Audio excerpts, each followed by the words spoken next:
Bir ərazidə həyatın canlanması orada yalnız binaların ucalması, yolların çəkilməsi ilə mümkündür. Bəzən yox. Binalar yaddaşı, yollar keçmişi qaytara bilmir axı.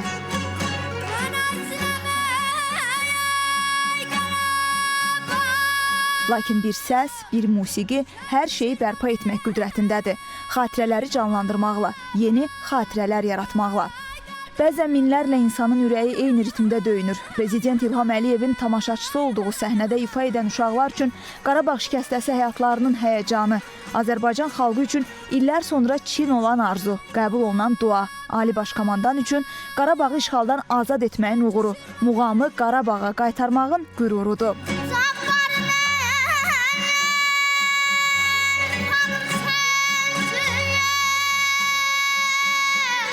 Dolan gözlər sadəcə hisslərin təzahürü deyil, həm də Azərbaycan xalqının ağrı acıları, möhkəmliyi, yenidən doğulmaq gücüdür.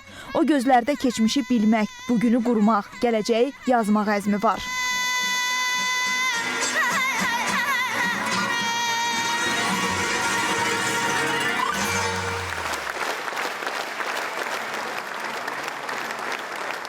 Təxmini bir gün qalmış idi ki, bizə xəbər verdilər ki, prezident qarşısına çıxacaqsınız. Biz də daha güclü hazırlaşmışdıq, yəni bizi çox güclü hazırlaşdırmışlar və həyəcanlandım ki, Ali Baş Komandamızın qarşısında Qarabağ şikəstəsi ifadə edəcəyik.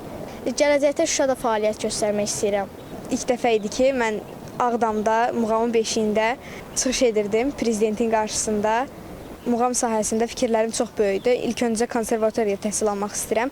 Ondan sonra da Asif Zeynalda təhsil almaq istəyirəm. Yəni bu sahədə irəliləyiş etmək istəyirəm. Qarabağ müharibəsi zamanı idi.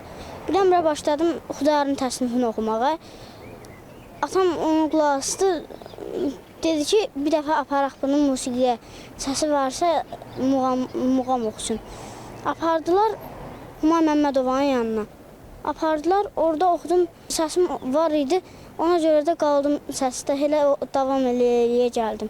Həyəcanlandım, bir o qədər də sevindim ki, mən cənab prezidentimizlə görüşürəm. Qarabağda həyat çiçək açır. Həm də bu uşaqların timsalında fidanlar böyüyür, sənətkarlar boy verir. Bu sadəcə ərazi vahidi, coğrafiya deyil. Bura bir xalqın ruhunun evidir. Muğam o ruhu hər zaman, bundan 100 illər əvvəl olduğu kimi, əsrlər sonra da yüksəklərdə yaşadacaq.